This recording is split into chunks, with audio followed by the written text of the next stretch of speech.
আছি, যেদিনকে সময় পাবো পৌর প্রধানের ডাক ছাড়বো না, পৌর প্রধানের সিদ্ধান্তে আমরা ডাক ছাড়বো না, যাবো রাত্রিবেলাটা ভেঙে দিয়ে চলে আসবো, দেখি আপনি কি করতে পারেন।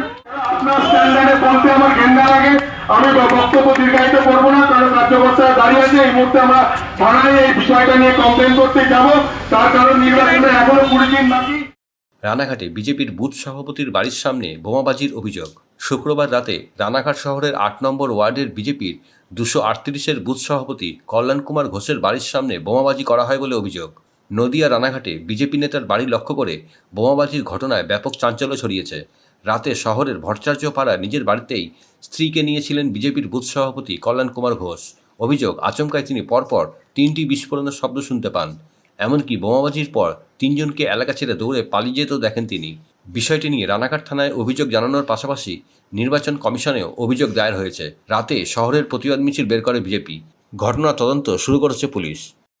8 নম্বর ওয়ার্ডে কাউন্সিলর নেতৃত্বে জমি মাফিয়াগিরি হলো কেন? জবাব চাই, জবাব দাও। 8 নম্বর ওয়ার্ডে কাউন্সিলর নেতৃত্বে বোমাবাজি হলো কেন? জবাব চাই, জবাব দাও। ঘটনা, আমি তখন সন্ধ্যে 5:45 বাজে, আমরা স্কুটিনি করতে বেরোবো। ইন দ্য মেন টাইম আমার ওয়াইফ বাইরে ধূপধুনো দিতে গিয়ে দেখি 3খানা পরপর আওয়াজ, এবং আমি ঘরের মধ্যে থেকে বেরিয়ে দেখি 3টে ছেলে দৌড়ে পালাচ্ছে। আমি তাদেরকে দেখতে পাইনি বা চিহ্নিত করতে পারবো না। তা 3খানা বোম পড়ার পর আমি খুব আতঙ্কিত, আমার বাড়ির লোকও আতঙ্কিত।